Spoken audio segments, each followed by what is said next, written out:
Tapi memang tak ada apa-apa lah, maknanya gelap kan. Dia pun capai telefon dia, dia buka torchlight yang ada dekat telefon dia waktu tu, dia pun suluh. Dia suluh, alangkah terkejutnya waktu dia suluh ni, dia kata dia nampak rambut yang mana daripada bawah katil tau. Jadi bila si Azim nampak kan, waktu dia terkejut ni, rambut tu masuk sak, dan kemudian suara nangis tu terus tak ada. Kejap, ada orang ke tadi? Dia kata macam tu. Dia pun pusing balik. Benda ni berlaku cepat Dia pun pusing balik, tengoklah ke arah cermin yang ada di pintu. Waktu dia tengok, dia kata dia terkejut, lari dia turun ke bawah. Sebab waktu dia tengok ke arah cermin ni tadi, ada wajah seorang perempuan yang sangat menyeramkan, rambutnya panjang, betul-betul dekat depan cermin tu, sedang tengok ke arah luar pintu. Dia gelarkan dalam tu kakak tu tutup mulut Siti. Kan orang dah cakap jangan buka pintu, tergantung kan. Tiba-tiba ada kepala jengah ke bawah macam. Taklah, tadi ada room service lah dekat luar. Ada satu tangan tau, berwarna hitam, keluar daripada. Dia nampak muka makhluk ni tadi. Cubalah buka, nak tanya daripada arah sana.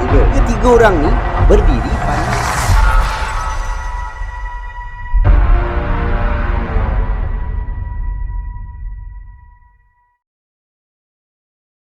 Assalamualaikum dan salam sejahtera. Selamat kita bertemu kembali di dalam satu lagi episod di Sembang Kopi. Pertemankan saya, storyteller kegemaran anda, Hanif Abdul Halim. Terima kasih diucapkan kepada anda semua yang dah pun subscribe dan terus menyokong channel saya ini. Dan mana anda semua yang baru je sampai ke channel ni pun, saya nak ucapkan selamat datang. Saya doakan anda semua yang menonton video ni dipermudahkan segala urusan anda semua dan dimurahkan rezeki yang barokah. Di dalam episod kali ini, seperti biasa, saya akan kongsikan dengan anda beberapa lagi kisah seram yang dikirimkan oleh para pengirim kita dan pada saya menarik untuk kita dengarkan. Jadi jika anda sudah bersedia, kita mulakan dengan kisah seram kita yang pertama. Get your coffee, jom aku story.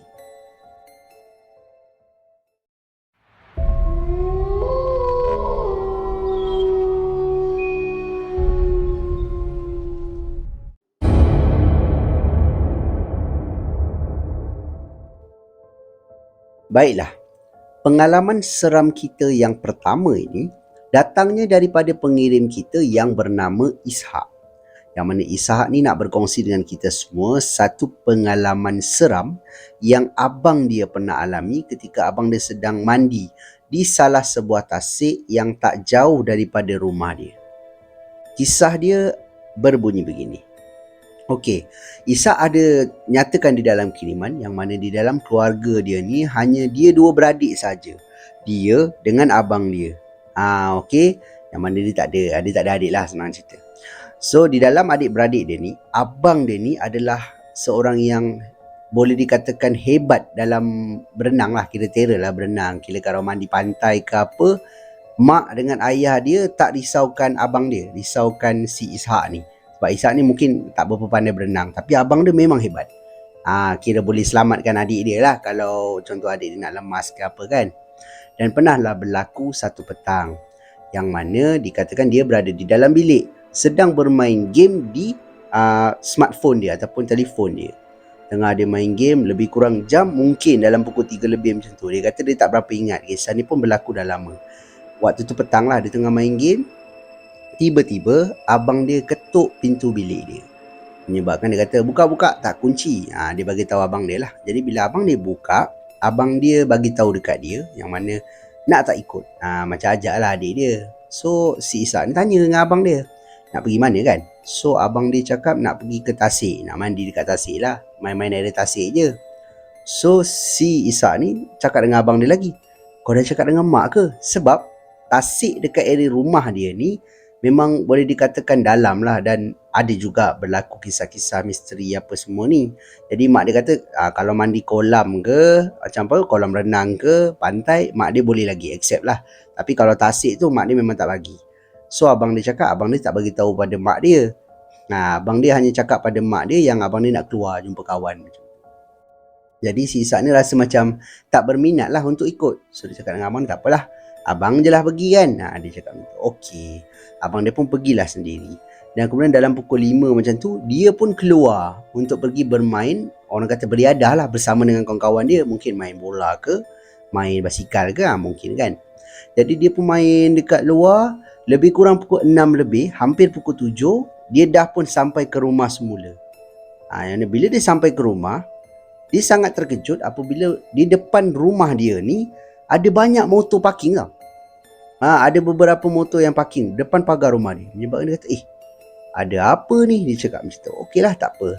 Dia pun masuk saja ke dalam rumah, masuk pintu utama, bagi salam, Assalamualaikum. Dia terkejut, kawan-kawan abang dia ada dekat rumah. Dan kemudian abang dia sedang duduk di atas kursi sofa lah. Mak dia ada di sebelah dan kemudian ayah dia berada di kursi betul-betul depan abang dia. Jadi dia pun tanya, apa pasal ni? Bang, kenapa bang? Dia cakap gitu. Abang dia hanya diam saja dengan muka yang boleh dikatakan pucat lesi. Jadi tanya mak dia macam dah menangis. Kenapa abang aku? Dia cakap gitu. So okeylah, tak apa, dia tak dapat jawapan lagi waktu tu. Sampailah kawan-kawan abang dia semua cakap dengan mak, dengan ayah dia, cik, kita orang balik dululah ya. Okey. Kawan-kawan abang dia keluar, dia pun turut keluar juga, si Ishak ni. Bila dia keluar, dia tanyalah dengan kawan-kawan abang dia kan. Abang aku asal? Abang kau lemas tadi, dia cakap tu. Serius lah abang aku lemas? Ya. Abang aku tiada berenang kot. Macam mana dia boleh lemas kat situ kan? So kawan-kawan dia cakap, tak tahu lah, ini macam ada sangkut paut dengan mistik lah, dia kata tu. Apa pasal pula? Sebab abang kau macam kena tarik tau, dia cakap tu. Kau biar betul. Ya betul. Apa-apa nanti kau tanya abang kau lah. Kita balik dulu, dah pukul 7 lah ni. Okey. Kawan-kawan abang dia pun start motor balik. Yang si Ishak ni terpinga-pinga lagi lah. Dia nak tahu orang kata apa, cerita penuh kan berkenaan dengan kejadian ni. Malam tu abang dia lepas je mandi apa semua, abang dia just duduk atas katil macam termenung tau, muka pucat ni. So dia pun masuk bilik abang dia bawa makanan, dan kemudian makanan daripada bawah lah, mungkin mak dia masak kan, bawa naik ke atas dengan air. Lepas tu dia duduk, bang kau okey bang? Dia cakap tu kan. Macam mana boleh jadi macam ni? Abang dia diam je, tak cakap apa-apa. Sampaikan satu tahap, entah macam mana si Ishak ni dia rasa macam pilu tau. Hati dia macam pilu, dan kemudian dia nangis. Dia peluk abang dia. So dia bersyukur lah abang ni selamat lah kan. Tak adalah berlaku apa-apa. Kalau tak, sebab yelah dia dua beradik je, kalau kehilangan salah seorang, confirm sakitnya kan, mesti akan rasalah kehilangan tu.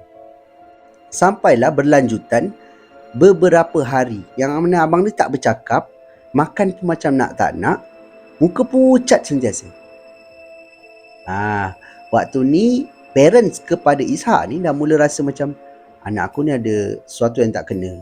So diorang ambil langkah, orang kata apa, bertawakal, bawa abang dia ni pergi berubat dengan salah satu ustaz yang boleh katakan duduk dekat kawasan rumah dia lah, mungkin boleh berubat kan. Dia pun bawa, dan setelah beberapa sesi baru abang dia mula boleh bercakap.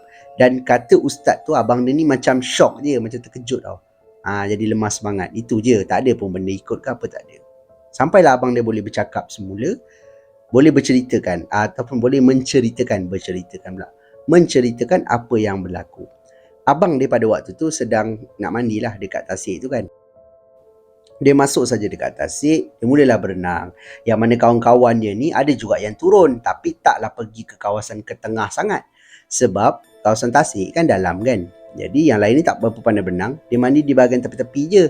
Ada juga yang bawa pelampung, tapi bukan pelampung budak tu, yang tiup tayar tu, macam tiup tayar lori tu. Bawa benda tu. Takutlah kalau ada yang lemas kan. So dia bawa benda tu. Mandi, abang dia cakap waktu ni abang dia sedang berenang tau.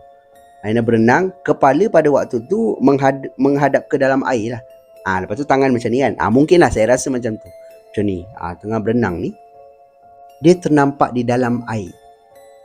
Abang dia ternampak di dalam air seakan-akan macam ada satu susuk tubuh orang. Yang mana berambut panjang, tangannya tak bergerak, tapi badannya macam bergerak tau.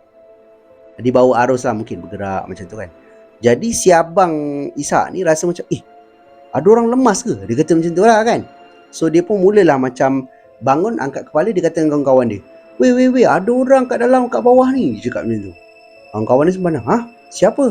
Tak tahu, ada orang lemas kot. Abang dia masukkan balik kepala dalam air, nak pandang ke arah susuk tubuh ni tadi. Bila dia masukkan kepala dalam air, susuk tubuh yang dia nampak tadi ni sedang pandang ke arah dia, tangan macam ni, dan kemudian sedang berenang seolah-olah naik ke atas. Naik ke atas seolah nak pergi ke arah dia lah. Tapi yang peliknya, kaki, tangan tak bergerak. Macam tu je. Benda tu naik ke atas tau. Menyebabkan abang dia cemas lah kan bila nampak keadaan macam tu. Dia terus pusing balik, cuba berenang untuk pergi ke bahagian tepi tasik. Dan waktu dia nak berenang, kaki dia seolah-olah macam ditarik. Dan kemudian dia semakin lama semakin jauh dan semakin jauh. Mujurlah ada kawan abang dia, salah seorang daripada kawan abang dia ni, boleh berenang dan kemudian dia pegang pelampung tu untuk baling ke arah abang si Ishak ni. Bila dia baling, dia suruh si abang Ishak ni capai, abang dia pegang je pelampung tu, abang dia dah tercungap-cungap lah. Kawan dia ni pun teruslah pegang pelampung tu, berenang pergi ke tepi tasik. Start daripada tu, abang dia dah mula macam menggigil-gigil kan. Lepas tu muka dah pucat, terdiam je. That's why kawan-kawan dia semua bawa dia balik lah. Itu side cerita daripada abang dia yang nampak benda tu dalam air. Dan apa yang membuatkan si abang Ishak ni sangat-sangat takut adalah, yelah, benda tu dah macam nak ke arah dia kan. Berenang macam nak ke arah dia, nak tangkap dia ataupun nak tarik kaki dia. Dan kemudian muka benda tu seolah-olah macam orang yang dah lama lemas, faham tak? Orang yang dah lama lemas, mukanya macam dah lama dalam air. Macam tu lah. Saya pun tak dapat gambarkan macam mana lah. Korang cuba bayangkan sendiri. Muka dia mungkin pucat macam dah lama dalam air. Lepas tu ada koyak-koyak sikit. Mungkin. Ini dikata sebab dia tulis di dalam kiriman, abang dia nampak muka yang menyeramkan. Dan kemudian muka tu nampak seolah-olah macam orang yang dah lemas. Macam tu. Jadi itu gambaran saya je lah. Mungkin mukanya macam pucat. Dan sehinggalah ke hari ni, abang dia memang dah tak beranilah untuk mandi dekat tasik tu. Untuk pergi ke tasik tu memang boleh je. Dia boleh je lepak-lepak tepi tasik tu. Tapi kalau nak mandi memang dia dah tak ni lagi lah. Dan si Ishak ni pula, dia kata dia tinggal di Selangor. Secara tepatnya kat mana saya tak pasti. Dan saya hanya terfikir satu tempat je tau. Sebab saya dah pernah buat kisah lah. Orang kata video kan, berkenaan dengan sebuah kisah gangguan di sebuah tasik. Yang mana rumah itu terletak di Puchong. Puchong pun Selangor juga kan. Ada satu lah kes yang ingat tak, anggota bomba yang meninggal kan waktu nak selamatkan budak tu. Tu kan tasik yang besar kan. Tapi dia tak tulis lah dia duduk dekat Puchong. Dia rahsiakan dekat mana secara tepatnya, dia rahsiakan. Tapi saya rasa mungkin kat situ. Mungkin mungkin. Jadi itulah pengalaman seram yang diceritakan oleh pengirim kita ni, iaitu Ishak.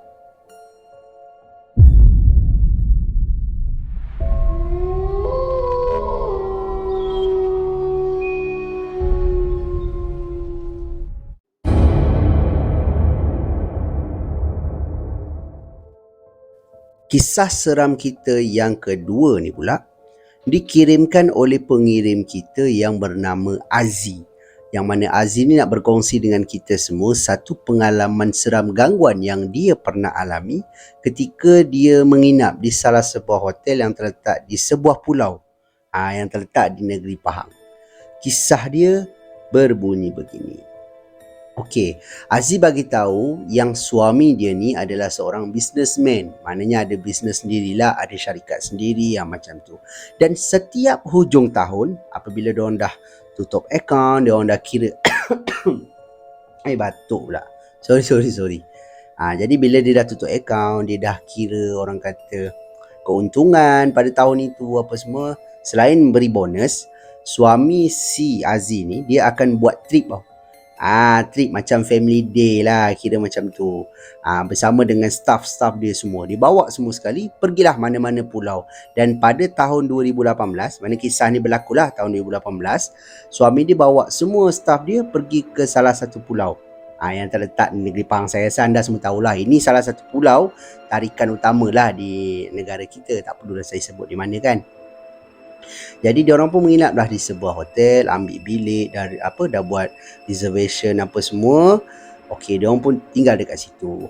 Yang mana berlaku kisah ini pada malam hari yang kedua. Malam hari yang kedua. Yalah, kira malam yang kedua. Macam itulah. Kira mungkin 3 hari 2 malam ke, 4 hari 3 malam ke, tapi berlaku pada malam yang kedua. Yang mana pada malam itu Aziz cakap diorang semua masuk ke dalam bilik agak lewat sebab malam tu diorang ada buat aktiviti. Selepas saja makan diorang ada buat lah macam aktiviti macam tu. Jadi dia masuk saja ke bilik dia lebih kurang pukul 11 lebih malam macam tu. Aziz cakap dia hanya berdua je dengan suami dia sebab dia masih lagi belum ada anak lagi. Jadi dia duduk dekat dalam bilik tu, dia pun mandi, dia keluar. Suami dia tak ada dalam bilik. Jadi dia kata, mana suami dia pergi kan? Lepas tu dia tengok di bahagian balkoni, sliding ni macam terbuka. Dia pun apa lagi? Pergilah ke arah balkoni ni sambil orang kata apa, pakai tuala ni macam mengendap dekat luar kan. Dekat luar. Abang buat apa kat luar? Abang niyap. Ambil angin cakap macam tu. Saya okok lah tu. Sekejap dia, jadi saya masuk lah. Okey. Si Aziz ni pun masuk, tukar pakaian dan sebagainya. Suami dia pun masuk dan kemudian suami dia pergi mandi. Lepas saja suami dia mandi, suami dia terus baring di atas katil lah. Baring di atas katil, berbual dengan dia. Apa semua, letih kan hari ni? Macam tu lah lebih kurang. Sambil tu TV menyala, sambil dia orang tengok TV. Berbual, entah macam mana. Aziz ni, dia macam terdengar ada satu bunyi tau. Yang dia kata bunyi ni macam suara perempuan. Bunyi yang seolah-olah macam suara perempuan yang sedang sedih. Macam tu. Jadi si Aziz ni macam, bang, abang dengar tak? Dengar apa? Macam ada bunyi. Abang cuba dengar betul-betul. Macam ada bunyi asing lah dalam bilik ni. Cakap macam tu. Suami dia pun ambil remote TV, terus slowkan TV. Tak ada pun. Abang dengar betul-betul ada. Si Aziz ni masih lagi dengar bunyi tu. Jadi suami dia pun tutup TV. Bila tutup dia TV, bilik tu jadi sunyi. Tak ada satu bunyi pun.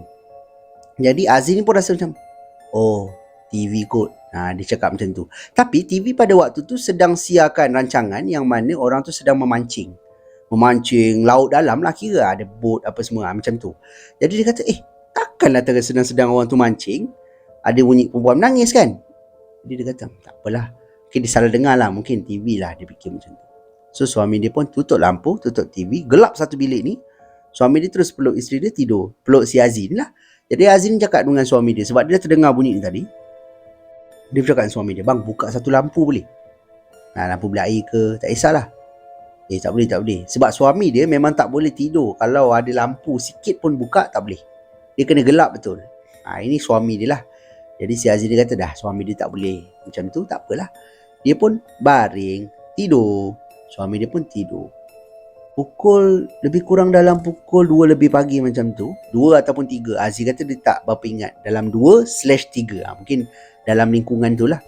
Dia tersedar daripada tidur disebabkan dia macam terdengar lagi suara perempuan menangis tu. Macam tu. Jadi korang bayangkan, terdengar suara macam tu, bilik yang gelap, mestilah timbul perasaan seram, betul tak? Jadi si Aziz ni macam, bang, bangun bang. Suami dia tak bangun. Suami dia tak bangun tau, tidur mati. Sedangkan suami dia bukan jenis macam tu. Suami dia ni jenis yang tak boleh lah. Kalau kita kejut sikit-sikit tu pun dia dah boleh bangun dah sebenarnya. Tapi tak tahulah kenapa malam tu mungkin terlalu penat, suami dia tak bangun. Menyebabkan Aziz ni macam, Astaghfirullahalazim, dia tak boleh nak tidur kan. Dia pun turunkan kaki daripada katil, nak capai air yang berada di meja tepi katil dia. Waktu dia turunkan kaki, part ni dia bulu roma dia meremang tau. Sebab apa? Dia terasa di bahagian bawah tapak kaki dia, di lantai ni, seolah-olah macam ada rambut. Tekstur rambut tau, yang sedang orang kata apa, terhampar. Bukan terhampar, macam apa, terurai macam tu dekat lantai. Jadi dia rasa, apa ni? Dah lah gelap bilik tu. Jadi dia pun gesek-gesek kaki dia. Betul lah ni rambut. Rambut apa ni? Dia pun angkat kaki, dia pun pandang ke arah orang kata bawah kan. Tapi memang tak ada apa-apa lah, maknanya gelap kan. Dia pun capai telefon dia, dia buka torchlight yang ada dekat telefon dia waktu tu, dia pun suluh. Dia suluh, alangkah terkejutnya. Waktu dia suluh ni, dia kata dia nampak rambut yang mana daripada bawah katil tau. Jadi bila si Aziz nampak kan, waktu dia terkejut ni, rambut tu masuk, sap. Dan kemudian suara nangis tu terus tak ada. Waktu rambut tu masuk je bawah katil, dia terus cakap, "Astaghfirullahalazim," menjerit kan. Suami dia tersedar. Suami dia tersedar. Yang, kenapa yang? Abang, tadi ada rambut dekat bawah katil. Dia cakap macam tu. Suami dia terkejut le. Siapa tak terkejut kan, kalau kita pun terkejut. Suami dia buka lampu meja, tengok dekat katil memang tak nampak apa-apa lah. Bawah katil apa semua tengok tak ada apa-apa. Dan kemudian suami dia cubalah raba-raba bawah katil kan. Tapi bawah katil ni sebenarnya padat tau. Dia tak ada ruang pun. Sikit macam ni je lebih kurang. Kalau boleh masuk pun nabuk je lah. Orang memang tak boleh nak menyuruk bawah tu. Suami dia pun cakap, "Yang bawah ni tak ada ruang apa-apa pun. Awak salah nampak tak?" "Tak bang, betul bang. Memang saya nampak ada rambut." Dah. "Kita tidur buka lampu lah malam ni." Dia cakap tu. Suami dia cakap lah. Jadi suami dia buka satu lampu betul-betul dekat depan pintu. Depan pintu bilik hotel tau. Depan pintu bilik hotel ni. Jadi dia orang pun tidur. Tapi lampu ni dah terhalang lah dengan dinding lah mungkin. Jadi tak direct lah dekat lampu. Cuma cahaya dalam dekat lampu tu menerangi lah sikit bilik ni kan. Suami dia pun baring, cuba untuk lelapkan mata. Tetapi suami dia tak boleh nak lelap mata. So kita apalah. Si Aziz ni dah mula macam dah takut lah. Jadi dia tak boleh lah tidur macam tu kan. Dia pun pandang suami dia. Dia pun cakap, "Bang, betul bang, saya nampak." Dah. Jangan cakap lagi. Dah. Besok pagi kita nak bangun ni. Kita ada aktiviti lagi. Okeylah. Dia tidur menghadap suami dia. Yang mana suami dia membelakangkan lampu. Okay, korang bayangkan benda tu. Jadi dia pandang suami dia. Dia pun pejam mata, cuba untuk lelapkan mata. Tak boleh. Sampaikan satu waktu dia perasan seperti dekat bahagian lampu ni macam ada sesuatu benda yang menghalang. Macam ada benda yang menghalang. Menyebabkan dia kata, apa pula? Kenapa lampu ni macam tak ada? Dia kata macam tu. Dia buka je mata, dia nampak betul-betul dekat bahagian depan pintu ada seorang perempuan yang berpakaian seperti pekerja hotel. Berdiri betul-betul dekat depan pintu. Waktu ni dia terbangun lagi sekali. Dia terus cakap, "Bang, depan pintu." Dia cakap macam tu. Suami dia pandang, tapi depan pintu waktu tu memang tak ada apa-apa. Suami dia bangun, suami dia pergi depan pintu, tak ada apa. Buka pintu bilik air, tak ada juga orang dalam tu. Jadi suami dia kata, "Kenapa awak malam ni? Malam semalam okey je, malam ni kenapa awak macam ni?" "Saya tak tahulah bang," dia kata. "Saya tak tahu." Aduh, leceh lah macam ni. Awak tengok jam dah baru pukul berapa tau. Awal lagi tau. Tidurlah. Tak apalah awak tidurlah. Saya duduk dekat ni lah. Duduk dekat atas katil lah. Apa pula abang tidur. Tak payah awak tidur. Jadi si Aziz ni pun pejamkan mata, lelap. Suami dia tak tidur sampai dah subuh. Sebab dia takut isteri dia kena ganggu lagi kan. Jadi suami dia layan lah TV ke mungkin layan telefon ke macam tu lah. Dan keesokan paginya diorang bangun, diorang pun buat aktiviti macam biasa. Sampailah hari terakhir. Tiada sebarang gangguan. Tapi orang kata staff-staff dia yang lain ada juga terkena gangguan macam lampu bilik air terpadam sendiri. Ada juga yang macam terdengar bunyi shower menyala. Tapi bila diorang buka tak ada pun. Macam tu lah, gangguan-gangguan bunyi sikit-sikit macam tu lah. Biasanya benda tu nak menyakat je lah kan. Tapi selagi dia tak menunjukkan rupa pada saya, syukur Alhamdulillah lah. Mana itu hanyalah gangguan-gangguan biasa. Tapi apa yang Aziz alami ni pada saya agak berat jugalah. Sebab dia nampak rambut lah. Dia nampak orang kata perempuan seolah-olah macam berpakaian baju pekerja hotel lah, macam tu. Jadi menyebabkan Aziz ni takut lah sebab dia nampak kan. Suami dia memang tak kena apa-apa sepanjang dia orang menginap di pulau ni. Jadi itulah pengalaman seram yang diceritakan oleh pengirim kita ni, iaitu Aziz.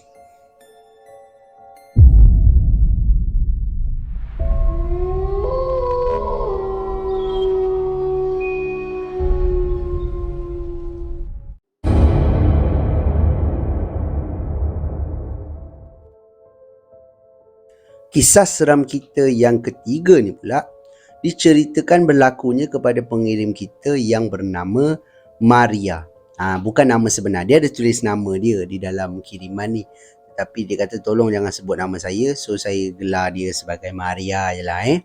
Okey, yang mana Maria ni nak kongsikan dengan kita semua satu pengalaman seram sedih yang berlaku kepada dia ketika dia menjaga ibu dia yang pada waktu tu mengalami minor stroke. Kisah dia berbunyi begini. Okey, awal kisah ini dia ada nyatakan di dalam kiriman yang mana dia ada seorang kakak. Yang mana kakak ni dah pun meninggal lah, tapi diorang ni adalah kembar. Kembar seiras, memang seiras. Kalau pakai baju sama, riak muka apa semua, kadang-kadang orang tak boleh nak bezakan. Walaupun even ayah dia pun sendiri pun kadang-kadang tersebut salah nama. Kakak dia saya gelar sebagai Mariana lah. Mariana kan, macam lagu slam pula. Okey, balik pada kisah dia yang mana kakak dia si Mariana ni dah pun meninggal ketika dia orang berusia 12 tahun. Maknanya dah jenam lah. Meninggal disebabkan apa, dia tak nyatakan dalam kiriman. Jadi dia kata bila kakak dia meninggal, ialah kembar pula tu kan. Orang kata kalau kembar ni kan insting ataupun dia punya chemistry dia kuat kan. Jadi dia memang sedih lah. Dia, mak dia, ayah dia sekali memang sedih. Dan dia ada je adik-adik yang lain, cuma sebabkan dia orang ni kembar, jadi dia memang sangat rasalah sedih tu. Sampailah kisah ini berlaku yang mana usia si Maria ni 32 tahun. 32 tahun. Maknanya dah berapa tahun dah berlalu kan setelah adik dia meninggal. Mak dia pula entah macam mana terkena minor stroke. Pergi ke satu kenduri, yang mana kenduri kendara lah, saudara mara punya kan. Mak dia rebah.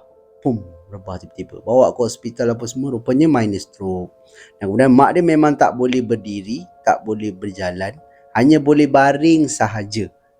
Makan, mandikan apa semua memang si Marian kata dia dengan adik-adik yang lain lah uruskan. Tapi mujur lah, masa tu Marian ni belum berkahwin lagi, kira anak dara lah, mungkin dia lah belum jodoh dia lah kan. Jadi dia lah antara yang tunjang utama lah, sebab dia antara yang paling tua untuk jaga mak dia. Pernah berlaku satu malam yang mana mak dia waktu tu dah sakit lama juga. Dia ni nak masuk ke dalam bilik. Nak masuk ke dalam bilik. Mak dia memang dapat bezakan. Yang nama pun mak kan, yang melahirkan. Dia dapat bezakan yang mana satu Maria, mana satu Mariana. Daripada kecil lagi memang mak dia tak pernah tersalah panggil nama. Yang tersalah panggil nama biasanya ayah dia ataupun orang-orang luar lah. Tapi mak dia memang tak pernah tersalah panggil lah.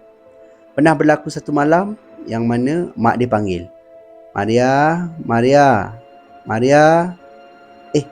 Ya mak, dia ni berada di dapur pada waktu tu sedang mencuci pinggan. Ayah dia berada di ruang tamu. Adik-adik dia baru dalam bilik lah.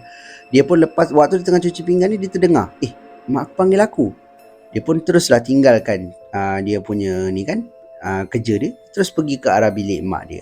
Sampai saja ke depan pintu, ya mak, nak apa mak? Kau tolong ambilkan mak air, mak haus. Mak dia boleh cakap. Jadi mak dia pun datang kat mak dia. Lepas tu dia bagi air. Dia bagi air, mak dia minum. Alhamdulillah, mak dia pun letak cawan tu. Tak cawan dekat tu meja. Dia kata, mak nak apa-apa lagi? Tak adalah, kau teman mak sekejap boleh? Dia cakap macam tu. Boleh. Jadi bila mak dia dah cakap macam tu, suruh temankan mak dia, si Maria ni pun duduklah sekejap dengan mak dia. Dan kemudian berbual, tanya, mak okey ke? Lepas tu mak dia macam minta maaf dekat Maria ni. Minta maaf ya mak, banyak susahkan kau. Dia kata macam tu. Kau kena urus mak apa semua, sepatutnya kau dah ada kehidupan kau sendiri, tapi kau sibuk jaga adik-adik, sibuk jaga mak, ayah. Terima kasih. Mak dia menangis tau waktu tu. Waktu ni Maria ni rasa macam, mak kenapa ni mak, janganlah cakap macam tu. Dia pun menangis lah sekali kan, anak. Jadi mak dia tanya, tadi kat dapur kau masak apa? Tak ada masak apa mak, orang buat cekodok je, jemput-jemput kan. So mak dia kata, ada lagi ke? Mak nak sikit boleh? Boleh, mak nak ke? Sekejap saya ambil. Okeylah, dia pun pergi ke bahagian dapur dan kemudian ambil lah, bawa. Dia kata biasanya dia tak bagi mak dia makan benda-benda keras pun. Biasanya bagi macam bubur, tapi dah mak dia nak kan, dibawakan lah juga. Dia ambil dan kemudian dia bawa balik, masuk ke dalam bilik. Sampai je dekat depan pintu bilik, mak dia cakap, Mariana. Waktu ni si Maria ni macam, mak, bukanlah, ni Maria. Sambil tu dia masuk dalam bilik, bawa pinggan ni. Sampai kat tepi mak dia cakap, aku tahulah anak aku. Kau Maria, aku tahu. Habis tadi mak sebut Mariana. Mariana yang dekat pintu tu, bukan kau. Waktu ni Maria cakap, dia terkejut tau. Terus dia pandang ke arah pintu dan kemudian dia kata memang dia tak nampak apa-apa. Dia kata, mak, Kak Mariana kan dah tak ada. Dia kata tu. Mak lupa ke? Dia kata tu. Aku tahu. Tapi tu Mariana ada dekat pintu. Mak dia cakap lagi sekali. Mariana pandang lagi. Uish. Mak janganlah cakap macam ni. Tahulah mak rindu. Dah lah. Maria pun rindu Kak Mariana juga. Dia cakap macam tu kan. So dia pun cubalah suap mak dia makan. Tapi mak dia tak makan banyak pun. Dia tulis dekat dalam kiriman ni, mak dia tak makan banyak pun cekodok tu. Sebab mak dia pun bukannya mengunyah-munyah sangat pun. Okay, tak apa. Malam tu dia pun tidurkan mak dia, dah siap mandikan apa semua, dia pun tidur. Keesokan paginya dia terdengar, waktu dia bangun tidur, dia terdengar ada suara tangisan. Suara tangisan yang seolah-olah macam ramai lah. Jadi dia buka je mata, dia pandang, dia tengok adik dia berada betul-betul dekat depan pintu bilik dia. Dia kata, Dik, kenapa Dik? Dia kata macam tu. Kak, mak dah tak ada. Bingkas dia bangun, pergi ke bilik mak dia. Betul, bila cek apa semua, mak dia memang dah tak ada lah. Mak dia dah meninggal. Mungkin meninggal malam waktu tidur ke, dia pun tak pasti. Tapi malam sebelum itu memang, dia kata tak adalah benda pelik-pelik yang mak dia alami lah. Tapi mak dia tiba-tiba nak makan cekodok. Biasanya mak dia tak minta pun. Dan kemudian tiba-tiba mak dia cakap kan, Mariana. Dia nampak macam anak dia yang dah tak ada tu datang tengok dia. Macam tu lah. Mungkin Maria rasa, mungkin mak dia nampak kot. Tak tahulah apa yang mak dia nampak. Tapi bila mak dia dah tak ada ni, barulah dia rasa macam macam relate dah kan. Macam kakak dia tu datang kan. Saya tak tahulah, itu dia. Boleh berlaku ataupun tidak, saya tak pasti. Tapi itulah kisah yang dikirimkan. Kalau anda nak tahu lebih lanjut, ataupun boleh ke orang yang dah meninggal datang tengok kita apa semua, boleh tanya pada ustaz-ustaz lah, orang yang lebih pakar. Saya tak berapa pasti. Tapi kisah ni pada saya menarik. Part seramnya pada saya lah yang masa mak dia cakap Mariana kat pintu, tapi kat pintu tak ada orang pun. Tapi kalau pada si Maria ni, kalau saya jadi Maria lah, benda tu berlaku pada adik-beradik kita kan. Jadi kita tak terasa takut sangat, cuma kita rasa sedih sebab kita kehilangan saudara kembar kita kan. Lepas tu mak kita pula cakap yang kakak kita tu ada depan pintu. Mak dia macam nampak. Si Maria ni akan rasa macam, mak macam kenapa ni sebut pasal kakak kan. Mestilah Maria ni akan rasa juga sedih tu. Itulah pengalaman seram yang diceritakan oleh pengirim kita, iaitu Maria. Mariana.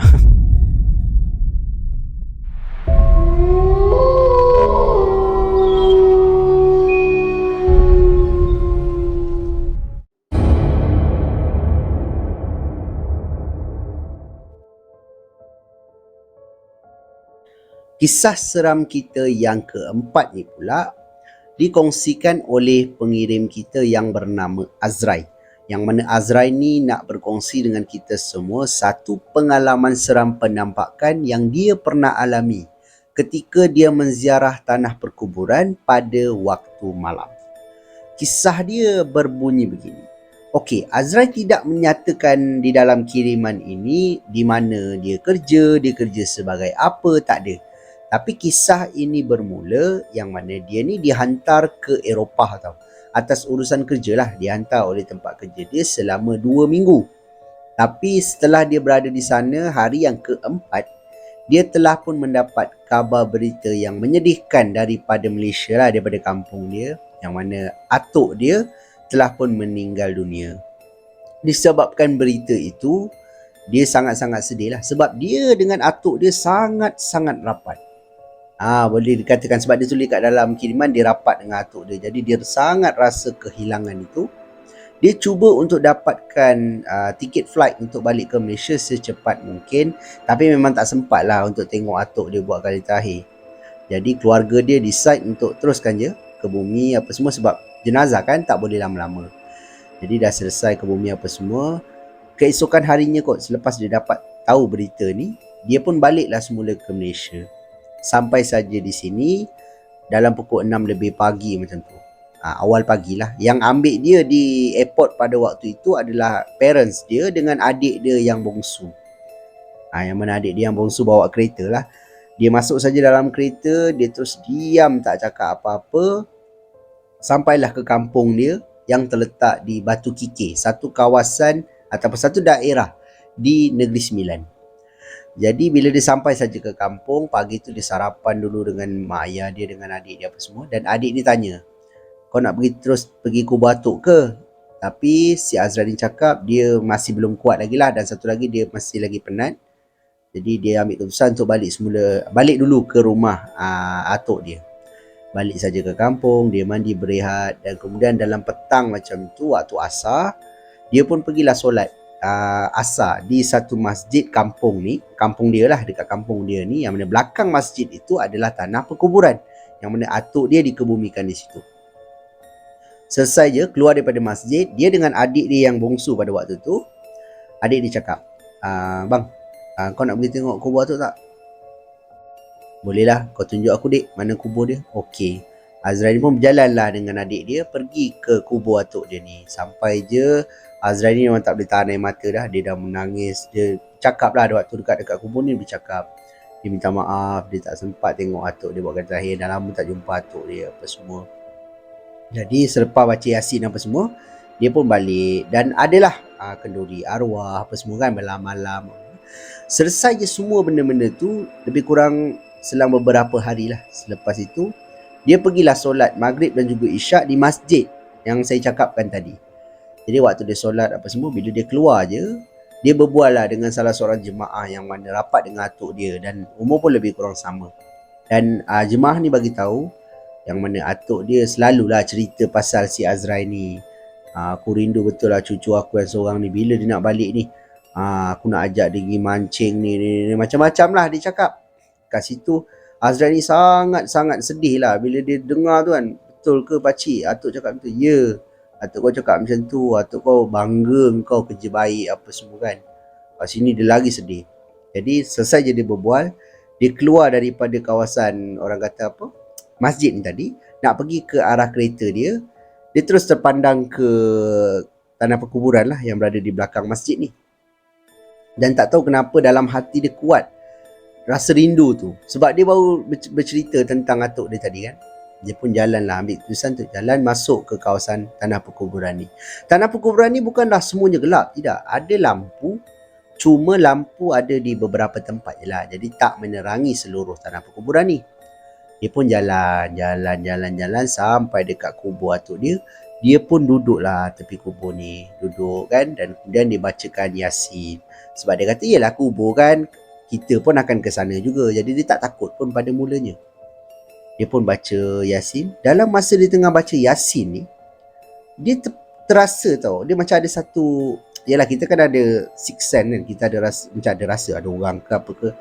Dia terasa seperti ada ada orang lalu. Beberapa pula. Ada macam orang lalu di sini, di sana. Angin tau, angin. Menyebabkan dia beberapa kali juga pandang ke arah belakang sambil dia baca Yasin ni. Tapi tak ada apa-apa. So dia ambil maklum lah, yelah tanah perkuburan, mungkin ada roh ke ataupun angin kan. Kawasan tanah perkuburan ni kan dia punya aura dia duka kan. Jadi tak apa, dia pun terus baca lagi Yasin ni, baca. Belum sempat habis tau. Dia kata dah nak habis tapi tak sempat habis. Dia tak tahu kenapa dia betul-betul rasa yang belakang ni seperti ada orang. Seperti ada orang. Menyebabkan dia tengah baca ni, dia toleh pelan-pelan. Astaghfirullahalazim, dia kata. Korang tahu tak apa yang dia nampak? Di kubur belakang dia ni, yang mana kubur atuk dia depan dia, belakang dia ada satu lagi kubur kan. Yang mana kubur ni dah ada kepuk, siap ada kepuk. Di atas kepuk ni macam ada orang yang duduk. Dan kemudian rupa orang ini adalah seorang perempuan yang sedang duduk, seperti pakai selendang, dan kemudian rambutnya panjang sampai ke bahagian pinggang, membelakangkan dia lah. Jadi bila dia nampak tu, astagfirullahaladzim, bila masa pula perempuan ni sampai, dia cakap bila perempuan ni sampai, kalau perempuan ni jalan mesti dia rasa. Jadi dia habiskan juga bacaan Yasin dia. Dia berdoa, sambil dia berdoa ni dia cuba toleh lagi, dia tengok benda tu ada lagi. So tak apalah, dia pun bangun daripada kubur ni. Dia tak pandang dah tau apa orang kata, susuk tubuh ni. Berjalan tinggalkan kubur atuk dia, cuba untuk keluar. Waktu dia jalan, dia pandang ke bahagian belakang, dia kata benda tu dah tak ada lagi. Bila dia tengok tak ada je, dia terus berjalan laju lah untuk tinggalkan tanah perkuburan. Tapi gangguan tu tak habis kat situ tau. yang mana waktu di jalan dia nak keluar daripada kawasan kubur ni, ada satu macam pangkin, macam store lah, tempat simpan cangkul, tempat simpan kereta sorong tu apa semua kan. Dekat situ ada kerusi, dan waktu dia lalu ni dia disapa oleh seorang lelaki tua. Yang mana lelaki tua ni bila dia lalu ni, "Kenapa engkau ni terburu-buru ni?" Dia cakap macam tu kan. Jadi dia ni terkejut tau, si Azrai ni. "Astaghfirullahalazim. Pakcik, ada pakcik, saya melawat kubur atuk saya." Tapi Azrai kata Azrai macam tak familiar lah dengan pakcik ni. So dia tengok pakcik ni, dia kata, "Pakcik buat apa kat sini?" "Tak adalah, aku duduk-duduk sini je." "Alah, kau jangan takut lah, kau nampak apa pun. Dah, ini memang tempat dia." Dia cakap macam tu. "Okey lah, baiklah pakcik, saya minta diri dulu ya." Okey. Azrai ni pun pergi ke arah kereta dia. Orang kata on kan. Bukan on, buka alam pintu, masuk, dan kemudian dia perhatikan ke pondok ataupun macam saya cakap store tadi kan. Dia tengok dekat kerusi tu, sekali lagi kerusi tu tak ada orang. Tak ada orang.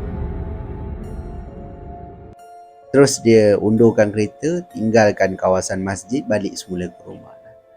Gangguan ini dia cakap jelah, kalau dia cerita pada orang mungkin orang tak percayalah apa yang dia alami kan. Tapi pada saya lah, kisah ni menarik.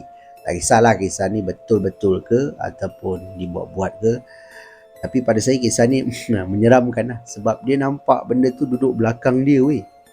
Korang bayangkan, kita toleh belakang, alamak, ada orang duduk belakang, rambut panjang sampai dekat pinggang.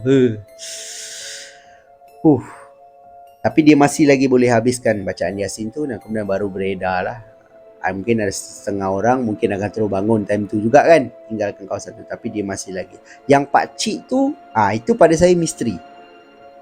Adakah pakcik tu memang betul-betul ada dekat situ ke? Dia tak tulis pula lah pakcik ni pakai baju Melayu ke, pakai apa ke, tak ada. Cuma dia kata seorang pakcik. Mungkin pakcik tu pun tempat dia juga ke situ kan. Kita pun tak tahulah. Tapi itulah pengalaman seram yang menarik pada saya, dikongsikan oleh pengirim kita ni, iaitu Azrai.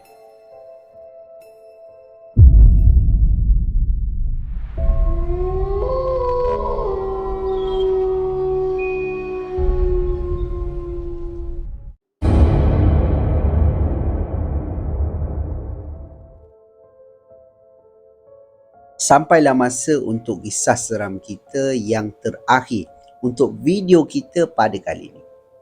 Kisah ini diceritakan berlakunya kepada pengirim kita yang bernama Rizal Man, ataupun kita boleh gelar dia sebagai Man je lah. Yang mana Man ni nak berkongsi dengan kita semua satu pengalaman seram yang dia tidak dapat lupakan ketika dia bekerja part time di sebuah pusat karaoke keluarga yang terletak di Melawati. Kisah dia berbunyi begini. Okey, Man bagi tahu di dalam kiriman ini, dia ni tinggal di area Melawati lah.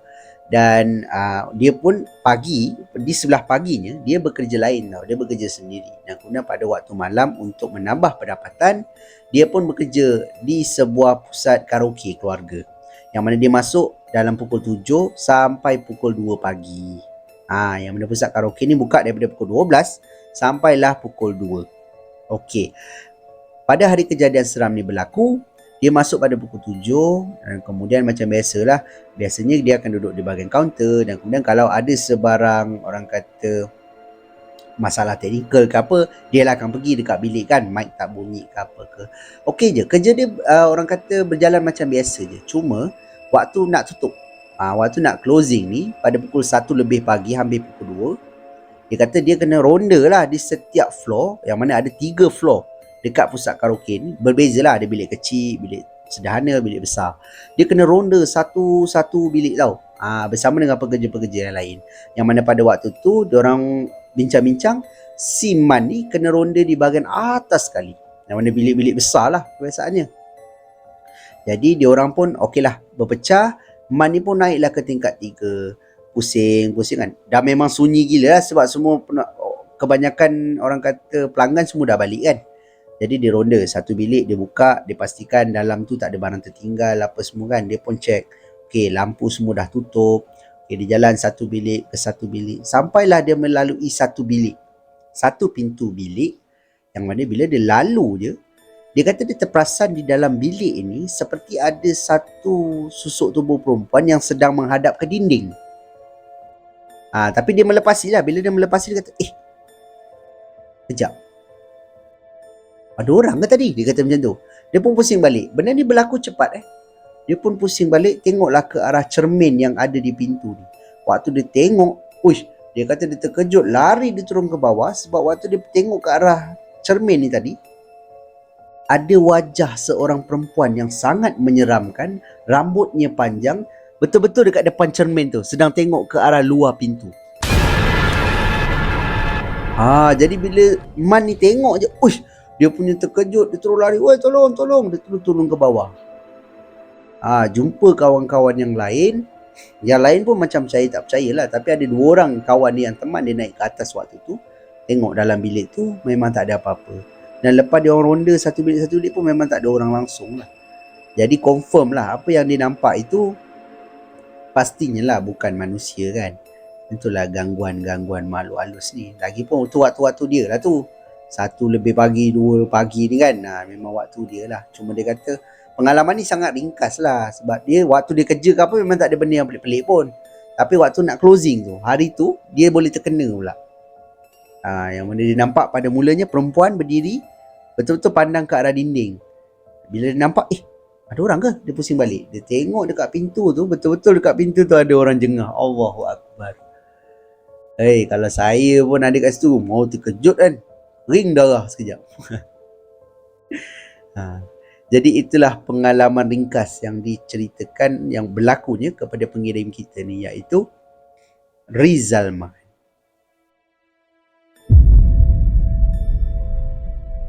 Jadi itu sajalah kisah seram kita untuk video kita pada kali ini. Pada pendapat anda macam mana? Dalam kesemua kisah yang saya kongsikan dengan anda ni, mana satu kisah yang paling menyeramkan? Anda boleh tinggalkan pendapat anda di ruangan komen dekat bawah. Dan yang mana anda semua yang ada kisah-kisah seram dan sudi berkongsi dengan saya dan juga semua penonton-penonton Sembang Kopi, anda bolehlah kirimkan ke alamat email Sembang Kopi ataupun Telegram Sembang Kopi, yang mana alamat email dan juga link Telegram saya memang dah tinggalkan siap-siap di ruangan description dekat bawah. Terima kasih diucapkan kepada anda semua yang sudi meluangkan masa menonton video saya daripada mula sampailah ke hujung ni. Saya sangat-sangat hargai. Yang mana anda semua yang baru je sampai ke channel ni, sekiranya anda suka dengan cara penyampaian saya, anda terhibur dengan kisah-kisah seram yang saya kongsikan dengan anda ni, saya hargai sangat-sangat. Kalau anda dapat bantu saya, bantu channel saya dengan tekan butang like, butang subscribe dan juga butang loceng, supaya anda takkan terlepas apa-apa video yang saya akan upload lagi lepas ni. Akan ada banyak lagi kisah seram yang saya akan kongsikan di dalam channel saya ni. Itu sajalah daripada saya. Kita jumpa lagi di video yang akan datang. Thanks for watching. Assalamualaikum. See ya.